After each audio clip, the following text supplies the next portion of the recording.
ভালো করে খেয়াল করে দেখুন তো আপনার ঘরেও এই সমস্যাটা আছে কি না। এখন অনেক ফ্যামিলিতেই বলতে গেলে প্রতিটি পরিবারেই এই ধরনের পঙ্গু প্রজন্ম গড়ে উঠেছে। কি বলতে চাইছি সেটাই বুঝতে পারছেন না তো? আসুন আপনাদেরকে ভালোভাবে বুঝিয়ে বলি। হ্যালো ভিউয়ার্স, আসসালামু আলাইকুম। আজ আমি আপনাদের সাথে কথা বলবো কিছু তিতা সত্য কথা। চাইলে চিনির পটটা সামনে নিয়ে বসতে পারেন, কিছুক্ষণ পর পর চিমটি দিয়ে তুলে মুখে নিয়ে খাবেন আর কি। ইন্টারনেটের কল্যাণে অধিকাংশ পরিবারগুলোতেই এক ধরনের পঙ্গু প্রজন্ম গড়ে উঠেছে। এরা সারা রাত ইউটিউব, ফেসবুক সহকারে বিভিন্ন ধরনের সোশ্যাল মিডিয়াতে পড়ে থাকে। ফজরের খানিক আগে তারা ঘুমাতে যায়। সূর্য যখন মাথার উপর থেকে খানিকটা পশ্চিমে হেলতে থাকে, তখন গিয়ে তাদের চোখের পাপড়িগুলো কিছুটা নড়তে থাকে। একটা সময় গিয়ে তাদের অনুভব হয় তারা এখন নাস্তা খাবে। এই যে তারা নাস্তাটা খাবে, এই নাস্তাটা কোথা থেকে এলো, কে তৈরি করলো, বা কিভাবে তার বেড পর্যন্ত চলে আসলো, এই ধরনের চিন্তাভাবনাগুলো তাদের মাথার ধারে কাছেও নেই।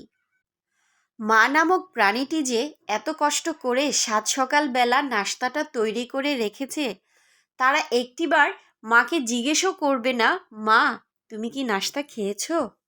বরং তাদের ভাবখানা এমন যে তারা নাস্তা খেয়ে উল্টো মাকে উদ্ধার করে দিল। দুপুর গড়িয়ে বিকেল হলে মাকে চেঁচিয়ে জিজ্ঞেস করবে, মা তুমি কি রান্না করেছো? কখনো বা নিজেই গিয়ে পাতিলটা একটু নেড়েচেড়ে দেখবে। এরপর রান্না যদি পছন্দ না হয়, তখন মুখটা বাঁকিয়ে মনে মনে বিড়বিড় করে বলতে থাকবে, এই জিনিস মানুষে খায়। তারপর আবার সোজা বিছানায় গিয়ে লম্বা হয়ে শুয়ে পড়বে। প্রকৃতির ডাকে সাড়া দেওয়া ছাড়া অথবা অত্যাবশ্যকীয় কোনো জরুরি কাজ ছাড়া এদেরকে দিনরাত বিছানাতেই পাওয়া যাবে। বাসায় কোনো মেহমান আসলে তারা বলতেও পারবে না কে আসলো আর কে গেল।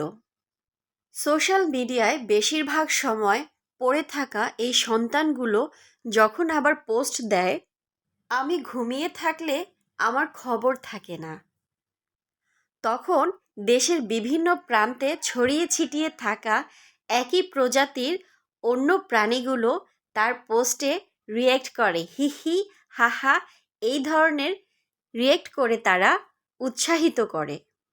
তারা আবার বাবা মাদেরকে নিয়ে ট্রলও করে। মা বকা দিলে ফেসবুকে আবার বিভিন্ন পোস্টের মাধ্যমে মজাও লুটে। মা হলো তাদের কাছে কাজের লোক, আর বাবা হলো টাকার মেশিন। তাদের চাহিদা মতো কিছু একটা না পেলে খাওয়া দাওয়া বন্ধ করে রুমের ভিতরে গিয়ে গুম হয়ে পড়ে থাকবে। ও, এর নাম আবার তারা দেয় অভিমান। তাদের পছন্দ মাফিক খাবার তৈরি করতে গিয়ে বয়স্কা মা অথবা মেহমানদের জন্য আয়োজন করতে গিয়ে ঘামে ভেজা মা তাদের মনে কোনো অনুভূতিই তৈরি করে না। তারা পঙ্গুর মতো বিছানায় শুয়ে শুয়ে শুধু তাকিয়ে তাকিয়ে দেখে। বাহির থেকে পরিশ্রান্ত বাবা ঘরে আসলে তাদের প্রথম প্রশ্ন হয়, বাবা এনেছো? অথচ এক গ্লাস পানি তাদের হাতে ওঠে না।